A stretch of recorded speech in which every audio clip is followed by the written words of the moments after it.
Thank you very much. And a very warm welcome to all of you, and especially to any relatives, people who've descended from the Houltons. And I know there are some here and some online this evening. So the story about how I got involved with this research is quite interesting. About 24 years ago, John and I were living in Oxford, and John was on a sabbatical and he was very busy. So I decided to take a little break. I zoomed off in the car, thought I'll go to Bath first because I've never been there.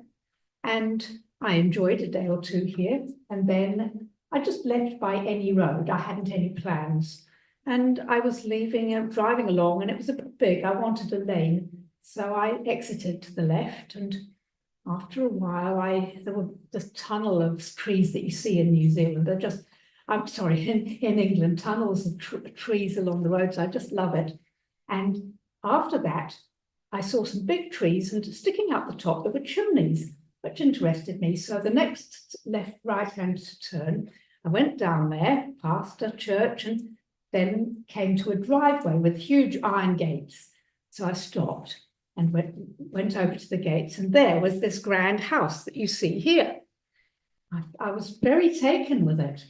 And so I thought, well, I wouldn't normally photograph a private house or even a private mansion, but I was really attracted. So I took a couple of photos through the gate. Let me just get the right buttons here. So this is one of the photos I took. The gates were tucked aside there. And this is it was sort of this intriguing peak of what looked like a chapel and the front of a house. Later on, or just after that, I thought, well, I better leave now. So I went off down the road and I came to a signpost, Farleigh Castle. And it was an English heritage property, and I was a member. So I thought, well, I'll go and have a look.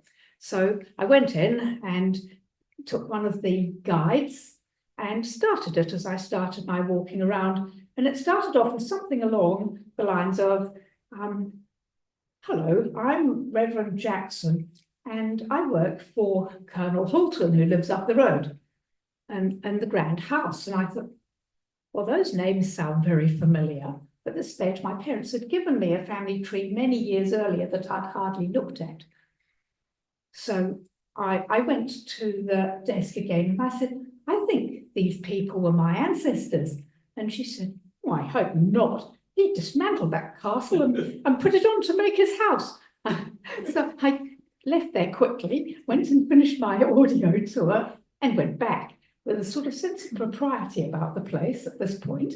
I walked up to the front door and heard someone coming along the corridor and opened it and asked, and I explained my story and asked if I could look around, and he very kindly said I could outside and take a few photos. So that's how I got the second photo here and the one at the front, which is how it looked 24 years ago.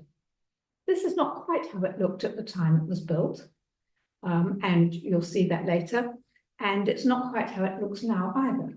But it really took my fancy, and I just felt very drawn to it. Anyway, so sometime later, in fact, about a year ago or so, I decided to do some proper research on them. And so I contacted Ancestry because I wanted to get hold of stuff in the newspapers at the time. And they very kindly agreed to sponsor me to get the newspaper content. And boy, am I glad. I really recommend it. There's so much available. It's really astounding. Anyway, so before we go forward to John Houlton, who is really the family I'll be talking about most tonight, I'm going to go back a little bit to Farleigh Hungerford Castle. When that was originally a house, just a small house, and then the Hungerfords bought it and they built it into a castle. That is now owned, the castle itself is now owned by English Heritage, like I mentioned. And it had a rather checkered career for nearly 300 years with the Hungerfords, several of whom came to sticky ends. And many of whom are now in lead coffins in the basement of the chapel, you may have seen. But then it came to Sir Edward Hungerford, who has been described as a wastrel. I think he was had very expensive tastes indeed, and gambled, and so he couldn't afford to keep the property, and it was sold. And so Henry Bainton bought it, and he lived in it with his family. And when he died, Hector Cooper bought it, just the castle, and he didn't live in it. He lived at 64 Fore Street, Trowbridge. And guess who owned the house next door? That was the Houltons. And so they were neighbours, the owner of the castle and the owner of the house next door in Trowbridge, where the Houltons had owned that house for some 90 years because there was a string of clothiers in woolen fabrics, which was a way to make a fortune at the time, as many of you probably know. So when I wasn't quite sure what happened when he died, so I should probably go back. When Hector bought the castle, Joseph Houlton began buying the rest of the estate as the various leases ran out. When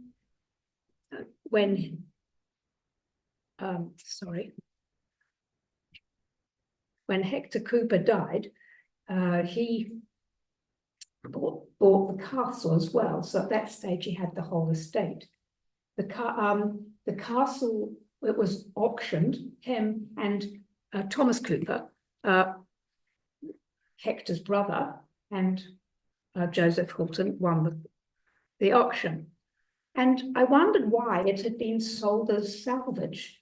But then I found this written by Reverend Canon Jackson, where he reports that in 1702, the estates were again sold, and Mr. Joseph Houlton became the purchaser of the manorial lands of Farleigh, not, however, including the castle.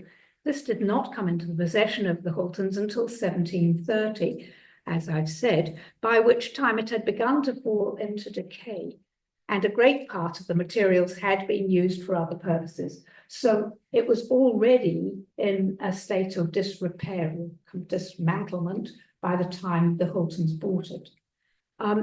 It is known that Joseph Houlton took more from the castle. There was marble from the floors that was sent to an abbey nearby, I remember, and wooden panelling that went to 64 Fore Street. So I'm going to jump forward quite a bit now. It's only about 70 years, but there were something like 5 or 6 owners in between, all Houltons, sort of went back and forwards through the generations because of one of the owners having been a Mary, and it reverted back through the line. John Houlton was born to a different Joseph Houlton. These families, it's very confusing when you have a string of Josephs. So a different Joseph Houlton. John Houlton was born in Gibraltar in 1773. His father was serving then with the army. And then they moved to Bristol, where they came from, and he was baptized there. And at some point, they moved to Grittleton, which is another estate that the family owned. So he grew up there. And there's very little, I can't find anything about his childhood or his schooling. But after his schooling, I did find out that his father and his uncle arranged for him to do an apprenticeship with an attorney in Trowbridge. So this was signed up for him. He began very soon after finishing school, and then he went, and that took 5 years. Now, in the middle of that 5 years, there was the French Revolution stirring, and so there was a lot going on overseas. There was some angst in Britain, especially since France declared war on Britain, there was a concern that might be invaded. So the militia became very important. Normally the militia had been founded so that to protect Britain at home, sort of voluntary in a way, soldiers to protect Britain at home, when there was a war overseas, so to protect against invasion. And they normally were sort of on standby with a week a year in training, but they were activated when the French Revolution was going and war was declared on Britain. So while in the middle of his apprenticeship, there was a whole regiment living in Truro where he was based. So he got to see quite a lot of them. And when he finished his apprenticeship at the age of about 22, he joined the militia. Because he was due to become a landowner himself, he was made into a captain, so which was the normal way of doing it. And this company he was put in charge of was an extra one. So the militia he was in the first Wiltshire militia, which had 12 companies, and then they made one extra company at the time, which was a voluntary one. And they were most of the militia had their, that they were updated in what they had to do. It was more serious soldiering, professional soldiering, whereas the voluntary one was required to just do the normal work of the regular militia. So they were keeping track of prisoners, for instance. They could guard the prisoners. They could make sure that they took care of any local unrest or fighting.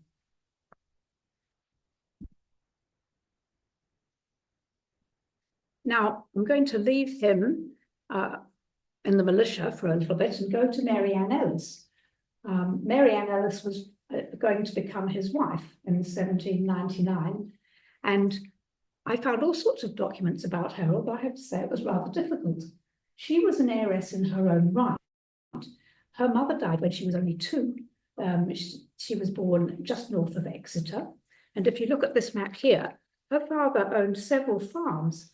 So Great Nettercott, there was Little Nettercott, Upton Pine, Rolleston Farm, and so pretty much all the land in this part of the above Exeter. This is University of Exeter, to give you a sense of where we are, belonged to Mary Ann as soon, because when she was 10, her father died too. So she was an orphan with a large fortune coming to her. She was born in Newton St. Cyr, as was her father and mother. So because of the way the law was working for orphans at the time, it meant that she had to have 2 or 3 different carers, guardians, and one of them she was very fortunate to get indeed. It was a man called Dr. Hugh Downham, and he was a very well-respected doctor who cared a lot about women and children and childbirth. So she, to give you an idea of how fortunate she was, I'll read you a little bit of a poem that he wrote. It was a very long poem. I've taken a small section from it. On the contraceptive influence of breastfeeding. She who refuses to her young one's lip her swelling bosom, each returning year conceives, and each returning year sustains the pangs of childbirth.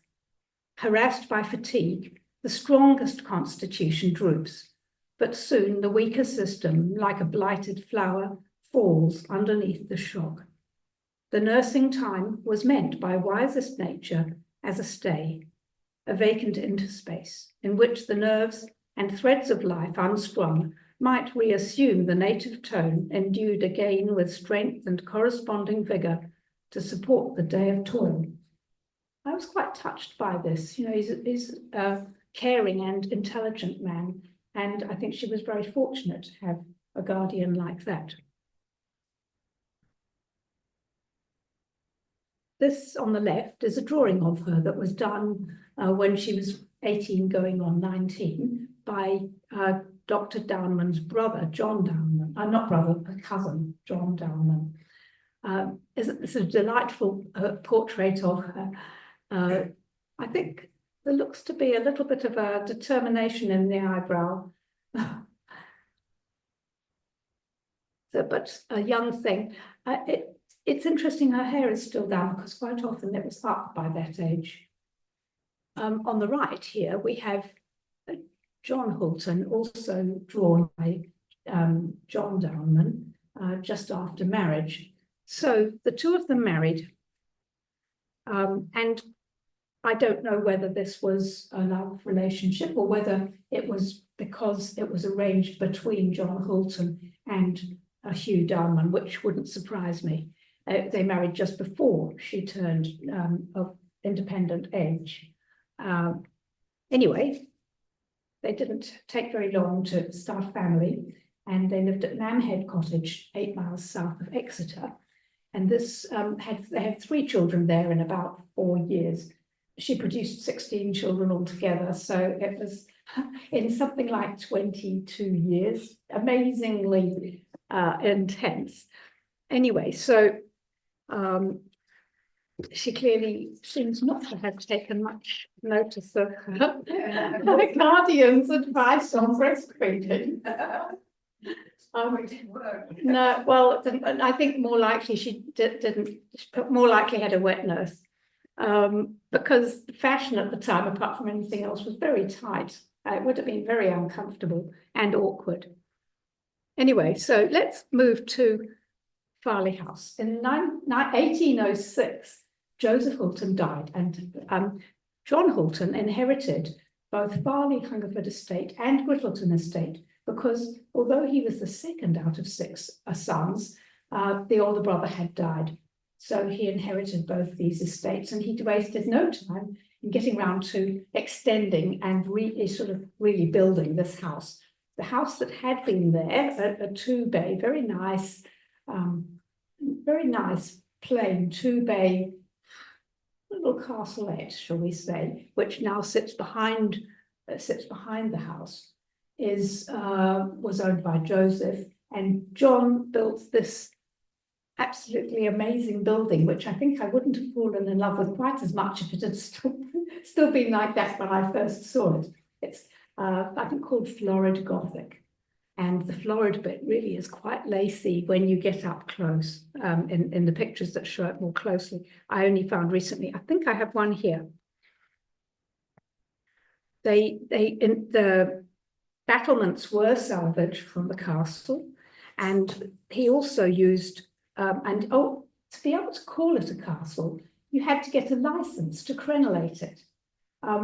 And he got the license, and the family referred to it as Farleigh Castle, and it was legally a castle because they'd got that permit. A bit of a quirk is that the old Farleigh Castle, the Hungerfords had not got a permit when they first built it, but they did get one later. So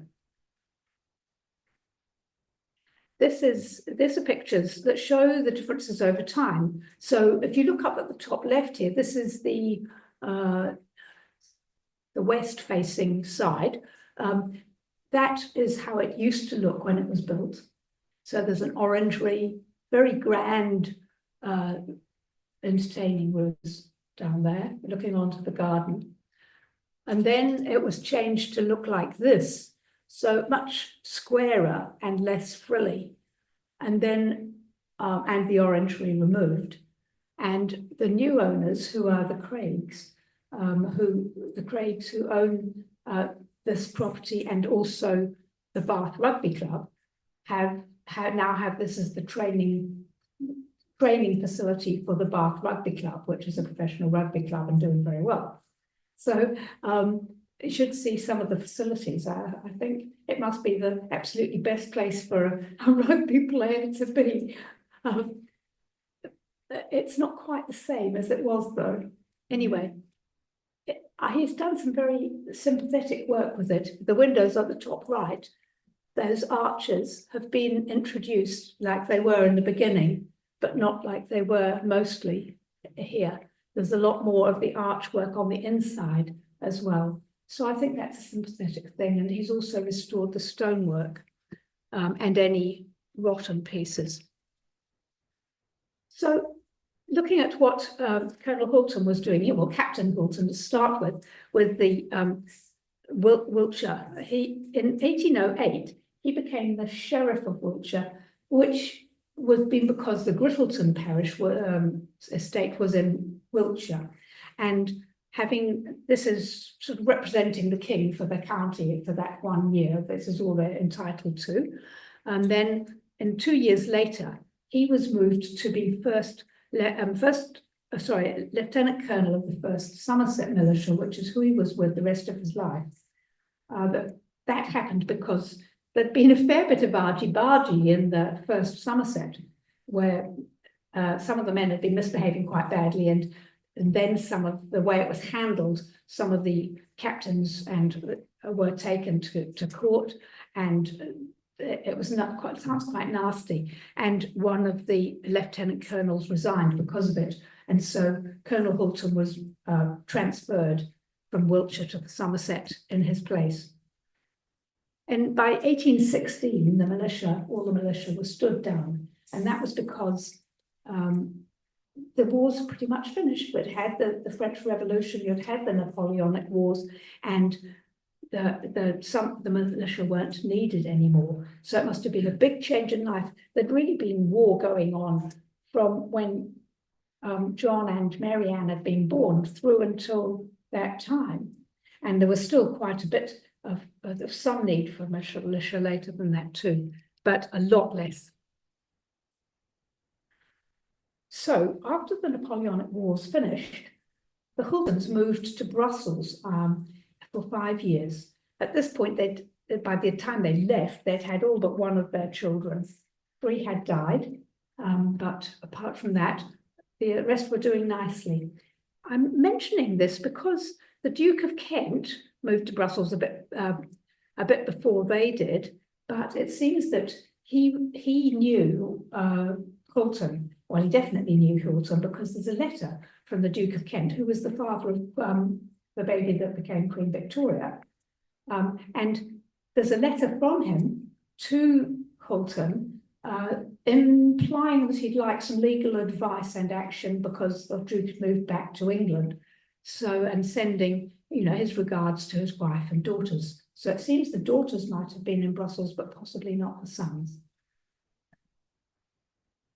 So these winds of change were quite something. People must have been fed up with the fighting and fed up with having their husbands away from home. The men were back home and things began to change in Bath. There was quite a lot of movement in starting new societies, institutes, and some of this was because people were the landowners and gentry, nobility. So there was a quite strong group of people who wanted to help the poor or the less well off and make them more in charge of their own destiny. So first thing was the Bath Savings Bank, which was, the idea was founded by Dr. Hagar. And believe it or not, there were no savings banks in England before this. One little effort at one which failed a few years earlier. But this savings bank, the idea was that it would encourage the less well-off, the farmers and people in service or whatever, to save even small amounts, maybe a shilling a week, or they could put a small amount into savings in their name, and then the money that the bank received was invested in government bonds, so it was secure. And it was a 5% bond, and the people who'd invested were given interest twice yearly at a 4% per year. So there was a strong movement by the men involved in this, which included Houlton, to the trust as a trustee, to actually save their money and help them with the idea that they would then be in a position to save money for a rainy day, have a little more control over their destiny. How much difference that made, I really can't imagine. It seems unlikely it made a huge difference, but it was a start. And then there was the Royal, let's listen to this title, I love it. The Royal Bath and West Society for the Encouragement of Agriculture, Arts, Manufacture and Commerce in the counties of Somerset, Wiltshire, Gloucestershire and Dorset. Isn't that a splendid name for an institute? So this society began in 1777. There was some concern about, well, the government wasn't doing anything about farming and improving it. And again, the nobility and the landowners wanted to encourage better farming practice. So Colonel Houlton was first attended a meeting here in 1804, and then he was away for a while. I suspect he attended meetings, but only some of the attendees were listed in different meetings in the papers. But I found him again in 1824. He was elected as one of the vice presidents.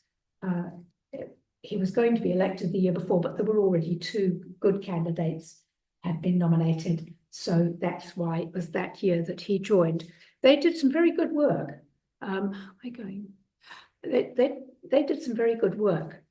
They were interested in improving the land. They had competitions in ploughing, in the stock. They did experiments, scientific experiments with ways to improve the land with dressings of various sorts.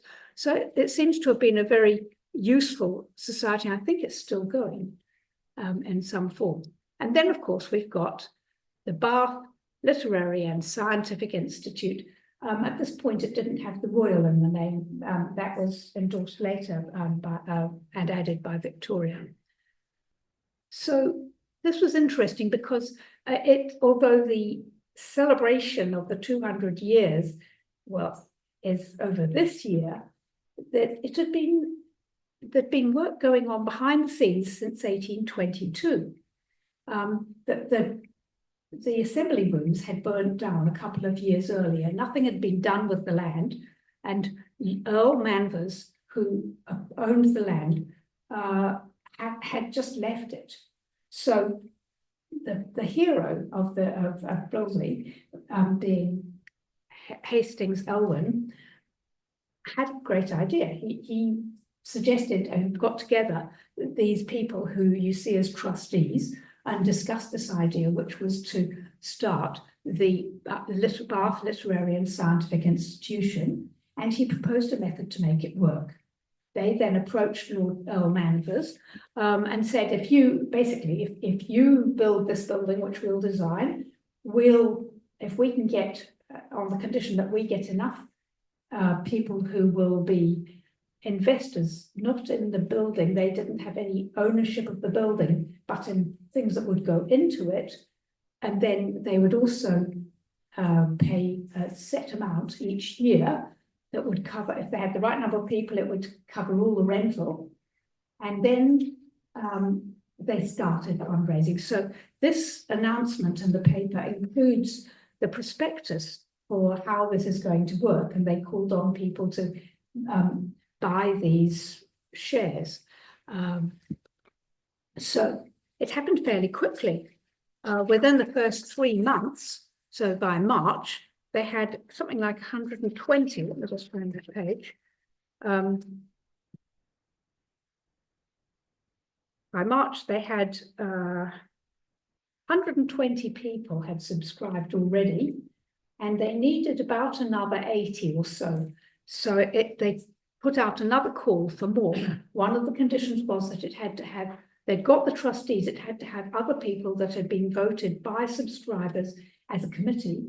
And so that happened. And then by the end of the year, they'd pretty much got there. They called for a last effort. And if they could raise it by January, they had to raise the money by January the next year, it would go ahead.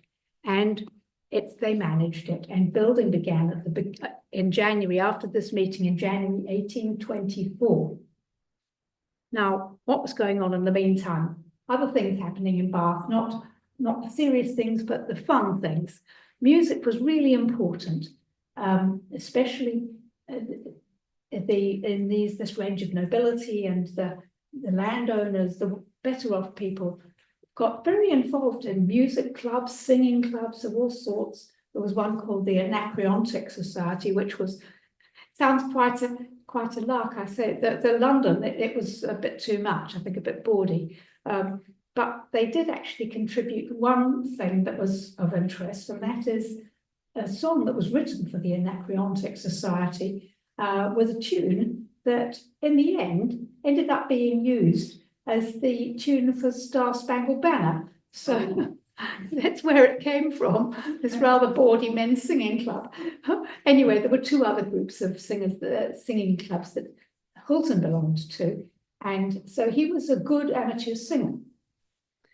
All his family were brought up, especially the daughters, brought up to play music. They played the instruments we know about were piano, church organ, and guitar or lute. And they all sang, apparently like a nest of nightingales. So what would have been wonderful is the evenings of entertainment they had. I love this drawing because during the daytime, when they had house parties for some time, the people who were going to perform in the evening's entertainment, which is what they did in the evenings, would practice during the daytime. So this picture really does demonstrate it well. And then, of course, there's the season, which you might have thought I'd forgotten, but I hadn't. And that was the grand thing where people found their partners, and there was lots of fun. And I tell you what, these people knew how to party. Those balls started at something, the dancing started at 10, and then they would stop for supper at about 1 in the morning. And then they would resume dancing for about another 3 or 4 hours. So they sometimes didn't finish even until 6 o'clock. It's just astounding. Why they didn't start earlier, I can't imagine, but that's the way they ran them. Anyway, there's a rather interesting example of how the season worked, because often it was to find a partner. And I have a nice little passage a bit here. So in early 1824, February 1824, there was just such an occasion. It was the Bachelor's Grand Fancy Dress Ball at York House, although this drawing, which is rather wonderful, probably looked much the same, was actually in the upper rooms. So John Houlton Jr. was there. That was the heir apparent. Or whatever you call it, and looking extremely elegant in Turkish dress, according to the paper, as were the Mrs. Houlton, the daughters, dressed as Saxon ladies. I'd love to know what they thought Saxon ladies wore, but whatever it was, it worked, because at the ball was Colonel Wilson, dressed as an officer of the Hussars, and no doubt looking very smart and very handsome, as men do in uniforms, of course. And so 8 days later, Colonel Houlton signed a marriage agreement bond allowing Colonel Wilson to marry Amelia, his not quite 20-year-old daughter. The marriage followed in just 10 days. Yeah. Yes, and Amelia's husband was, wait for it, 41. He'd already pretty much had a life in the army. So if this isn't an arranged marriage, I can't think what was. Anyway, I hope they had a happy marriage. They had a child, at least one. And so that's how it worked, and it did work. So that year, 1824, it was a busy year, as well as Amelia getting married. The building was built. 9 months it took. The first BRLSI building was built in 9 months. I just find that astounding. 260 workers, and the architect, which I thought this was lovely, the architect made a supper for all the people who'd been involved in the building to attend at the building, which I thought that was a really nice thing to do. In December that year, the paper said the fashionables had arrived. You know, there were all sorts, it was like texting these days, or social media. The paper would tell you who's come to town, who's left town, who's given presents for this or that, what parties they went to. So all the fashionable arrivals were in Bath, and that included Houlton, the Marquis of Lansdowne, and Hastings Olwyn. And just after Christmas, well, they were all on target for the grand opening in January.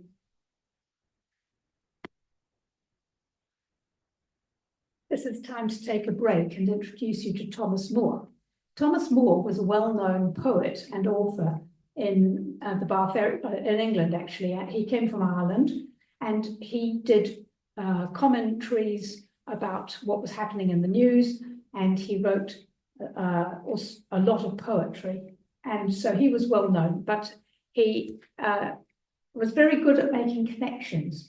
The Marquis of Lansdowne had suggested a house for him, and I think probably helped him quite a lot financially over his lifetime. But he was more or less a neighbour of the Houltons, 15 miles or so, which wasn't all that much when it's sparsely populated. And the reason he's important to us is because he kept very good journals. And in his journals, he named people who were at parties. And he was a friend of the Houltons, so he was often at the Houltons. And so we hear lots about what happened at the Houltons parties, which is very handy. So the day before the grand opening of BRLSI, 20th of January, 1825, there was a house party. I'll turn to Thomas Moore's journal. 20th of January, Thursday, the Lansdownes called upon me at 3. Company at the Houltons, their own family, Wilsons, Shirleys, etc., Elwyn, and the Lord James O'Brien, sung in the evening, and Isabella Houlton delighted us with her figure and tones at the guitar. Nothing can be prettier. He was quite a ladies' man, an eye for the ladies at least. I sung Se fiato avete in culpo with John Houlton.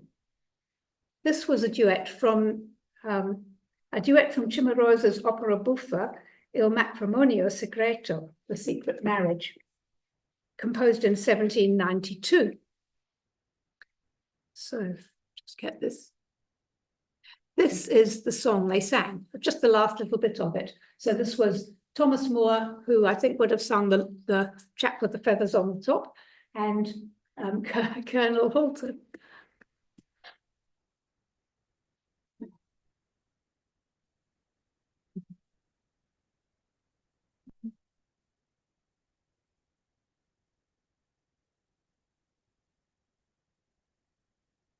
Sorry, I'm going to put it on to the last bit because this is going to take too long. If I can get it, let me.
Okay, you get the general idea. Oh dear, giving me the same thing again.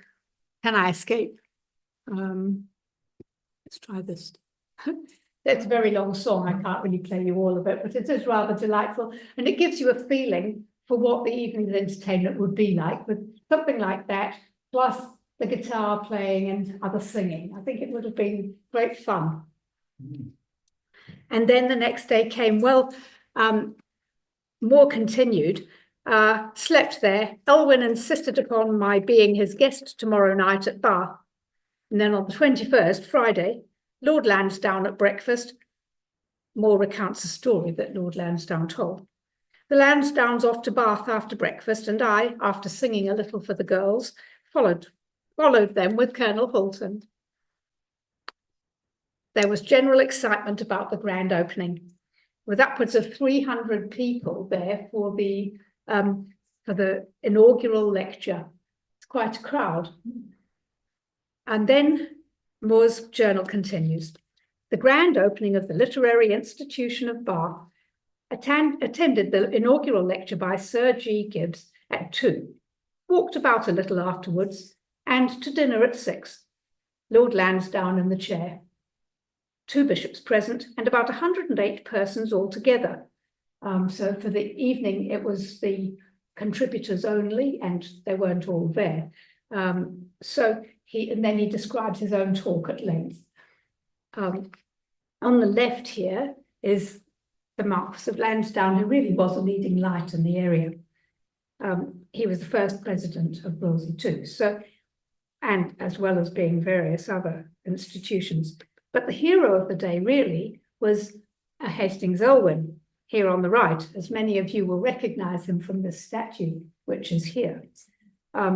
He was one of 7 trustees, but he's also important to the Institute because he was the instigator, and he did a lot of the hard graft and quite a bit of the legal work in getting it up and running.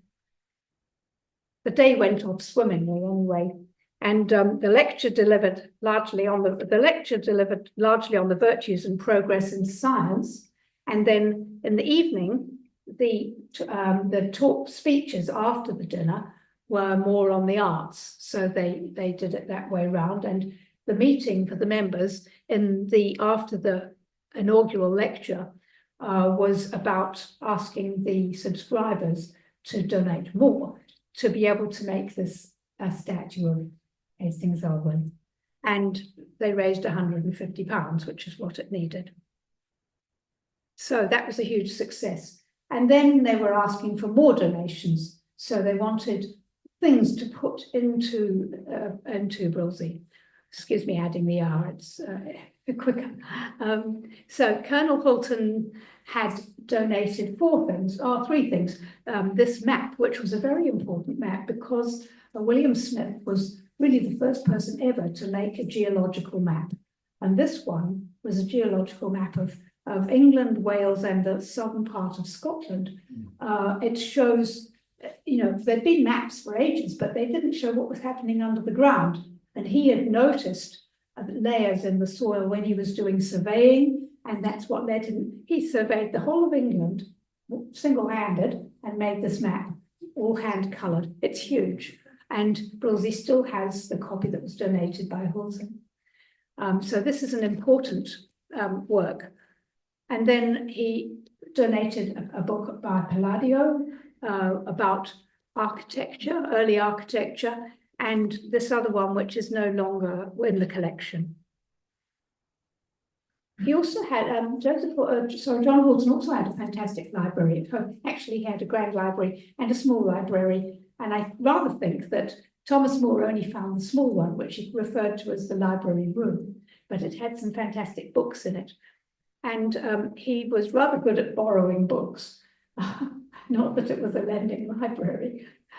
So here are 2 of the books he borrowed. This is what he had to say. August the 30th, 1833, rummaged Houlton's library, in which I found some books useful to me in my Irish work, made extracts from some and borrowed some. I was rather taken aback with the rummaged.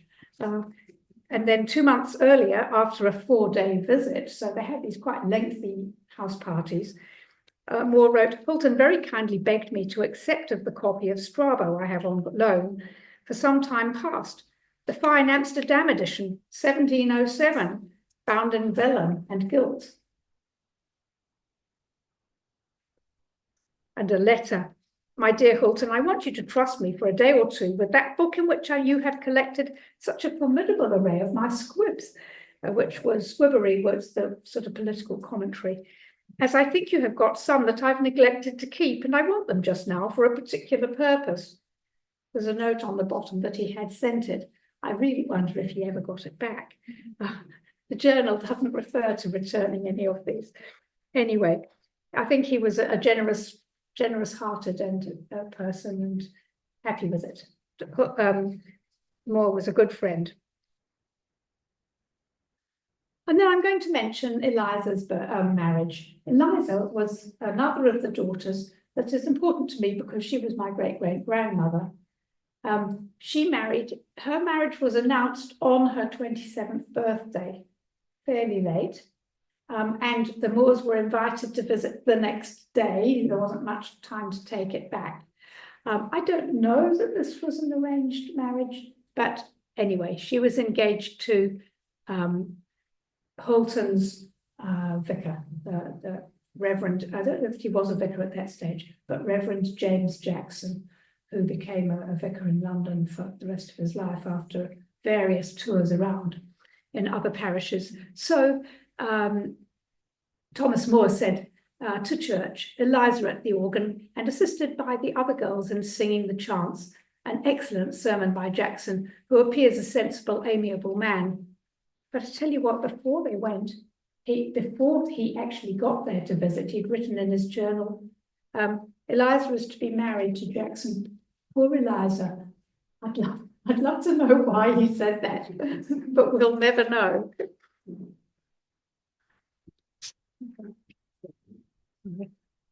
So between 1823 and 1838, the family had very full lives. They were involved in, John was marginally involved politically. There was the militia, the music. The one thing I really liked is that after their children had grown, we see more about Mary Ann getting involved in things. She joined an archery club and she started going to the balls because the landed gentry and nobility are mentioned by name in the newspapers on the reports about the balls. So we know that she started going to them, which was good. Several of the children married. They had 9 grandchildren in that time. And then the second son, Charles, died, and the first daughter, Frances, both when they were 26, which I think must have been a terrible blow. And this Anacreontic society, which Houlton had been involved with until the daughter's death, he stopped going. So there was no more reports of him going there. And I think it's understandable. It's a terrible thing, losing children, however many you have. And then in February 1839, John Houlton died. It was announced in the paper as February the 17th, but Canon Jackson, the parish priest, said in his diary, at 11:30 on Saturday night, he'd been sitting with him for some hours, and that's when he died. I'd like to thank Rosie very much for having me here today. I'd like to thank Ancestry for the support they gave me, and do really encourage people who are interested in serious research, because I got so much out of it. It's expensive if you don't want to do much, but it's really worth it if you do. And my university and other sources are acknowledged. If you want the key references, I have them here. And thank you very much.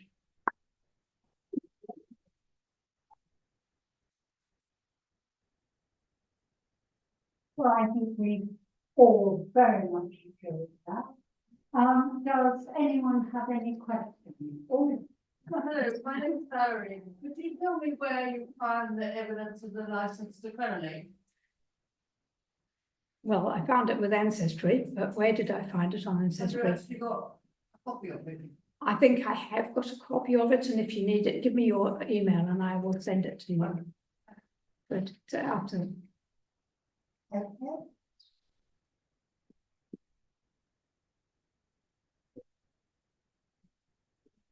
I know. I have a question. I hope you might know the answer to it. In our family, Thomas, I've read the account of Thomas Moore, and he talks about drinking some of the spicy fluid which the bodies were. This is the nastiest story. Is this a true story? If so, where are the bodies?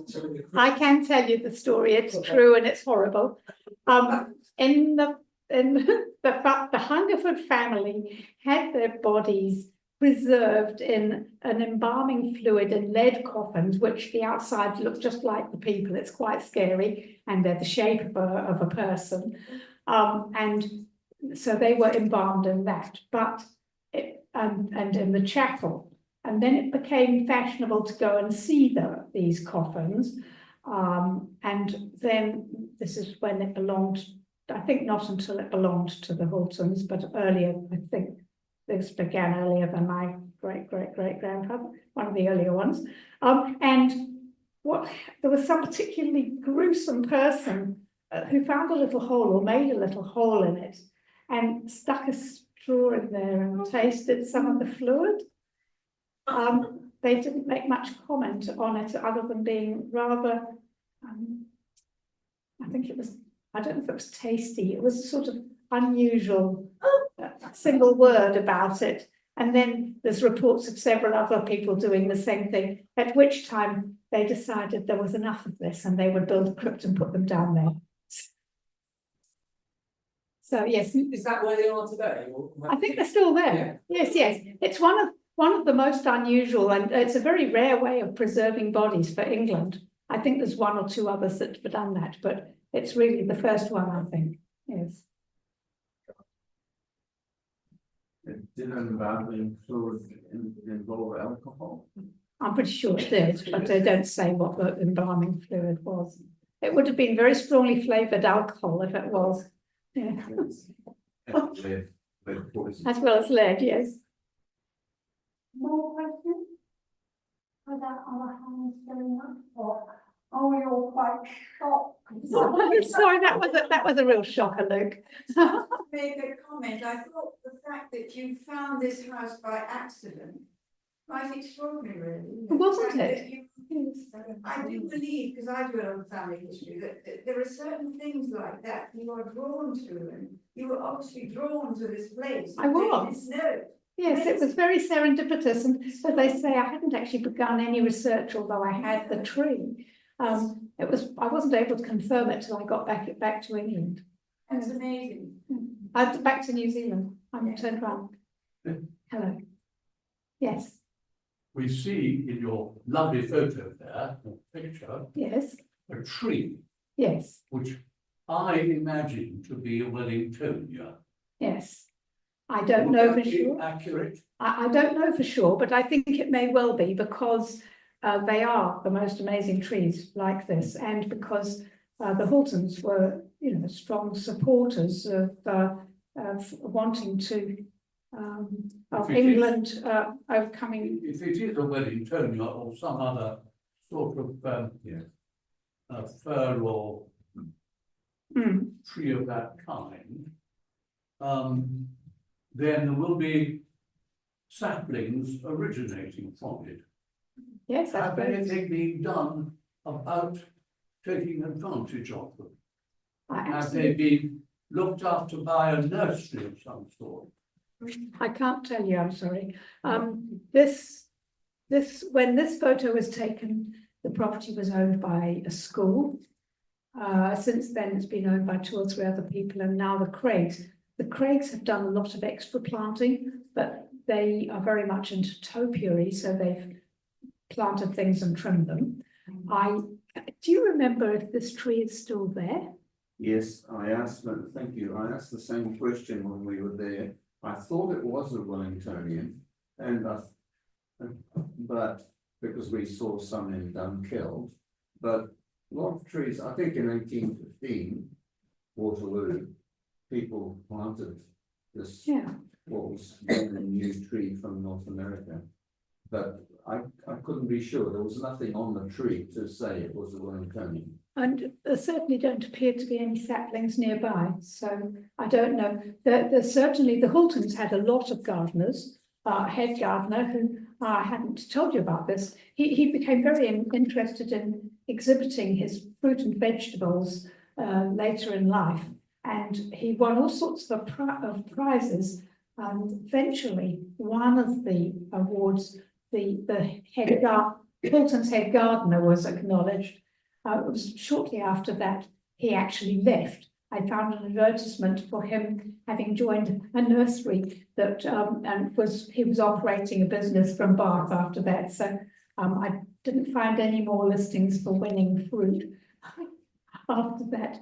But they grew pineapples, which was absolutely the premium fruit at the time. It took 24-hour care, basically. They had to have heat all the time to grow a pineapple in England. So it was a really prized fruit and would often just sit in the middle of the table as a showpiece because it was such an amazing thing to have grown. And you couldn't, of course, buy it in the shops. But the tree, is it still roughly like that? Did you notice if it's still like that, John? I didn't see the cesspit, so I didn't see the bend in it, but I thought it was a Wellington. Yes.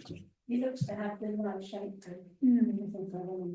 I think it's a reasonable assumption that that's what it is and that it would have been planted by Houlton. My point is that it would be well worth some respectable nursery firm collecting samples of its children and growing therefrom to produce a little collection of whatever species of conifer it is. I agree. I think it would be, and it's quite possible that the head gardener did that and sold them at his nursery. Right, okay. And are you in touch with that head gardener? No, because this is the gardener that was Houlton's gardener, who left him to become a head gardener, run a nursery in Bath. So it was 200 years ago. Yes, indeed. So I'm not in touch with him now. I'm pleased to say. There are gardens now, but We talk about it later. yes, we should. Yes. Yes. Help. Yes. You No, I'm Yes, okay. you mentioned that Farleigh Castle is now owned by English Heritage, and I just wondered whether that was an assumption you drew from the fact that they're managed at the moment, because a few of the residents of Farleigh who are here this evening understand it's still owned by the Hungerford family and leased to English Heritage. That's interesting. It wasn't owned by. It may have. It definitely was sold. It was bought by the Houltons. Yes, and then I think the Houltons, John, the first son, John Toriano Houlton, I think he sold it. He sold all of the estate except for the castle first, and then I think the castle was then sold to English Heritage at some point in the 1800s, but I'm not quite sure when.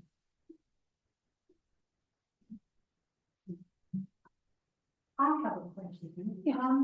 You showed on the screen at one stage that there had been a hailstorm that smashed 9,000. Isn't that astounding?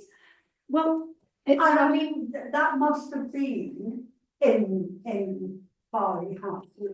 This was at Farleigh House, but I think, I suspect perhaps the majority of the panes were probably all the greenhouses. He had numerous greenhouses for all this fruit and vegetables that were grown, especially the fruit, many exotic fruits, which I guess had a lot of panes of glass, because the windows I mean, they're not minute. It's not like they're little panes.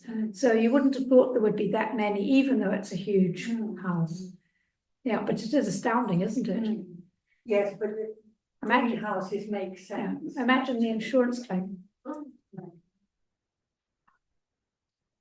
Any other questions? Do you know who designed the house to start with? Who was the architect? Do you know that?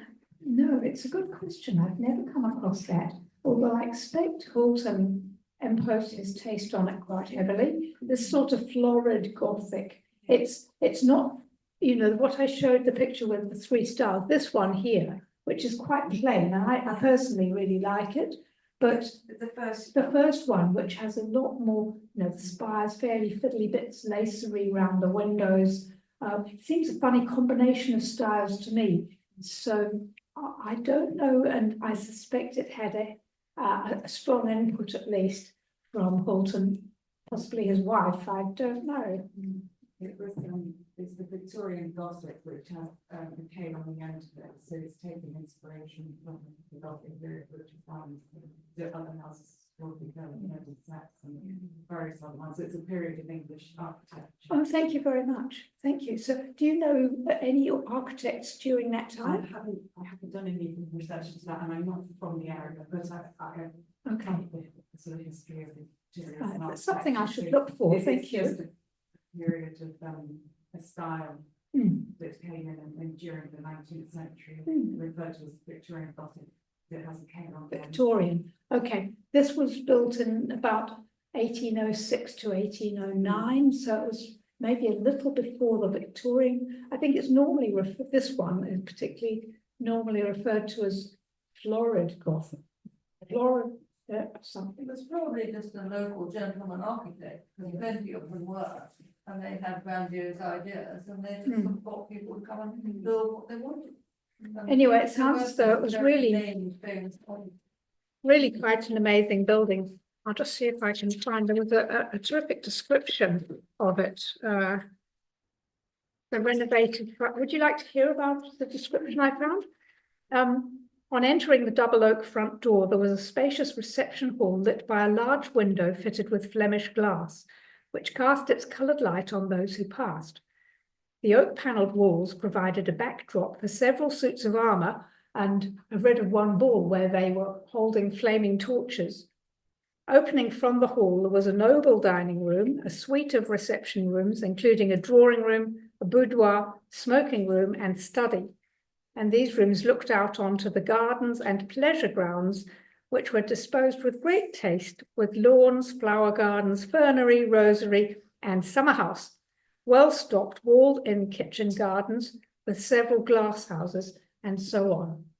So really, and upstairs there was a billiard room, 13 bedrooms, dressing rooms, 1 bathroom, 1 servant's quarters, adding another 7 bedrooms, an office, and another bathroom.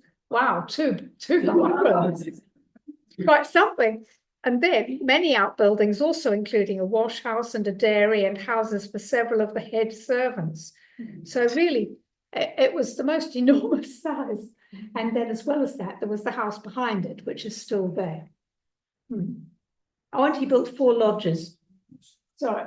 Yes? Sorry. Sorry, I'll come back to you. Yes. Do we know who the last Houlton to own the house was, and when it was sold out of the family, and are there any other Houltons from that line left?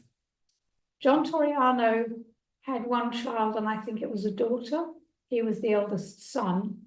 I haven't found any Houltons that are still alive, but there are masses of children from the daughters. So hence you and me for a start. But it was John Toriano who was the last Houlton.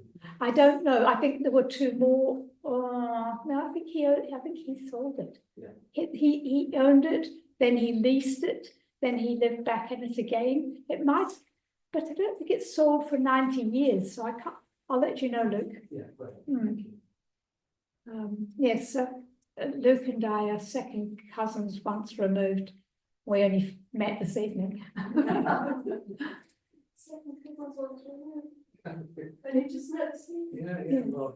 Well, we've been in contact. Yes, I met his mother the other day. You had a question? Well, merely a conjecture on your part, if that's possible. The fabric of the building, I would guess that it's limestone principally, but could it be some other form of stone? It looks very much like all the other buildings around Bath, and I think it will be that. I think it was with the local green slate on the roof, not the red slate from Wales. Right. Yes.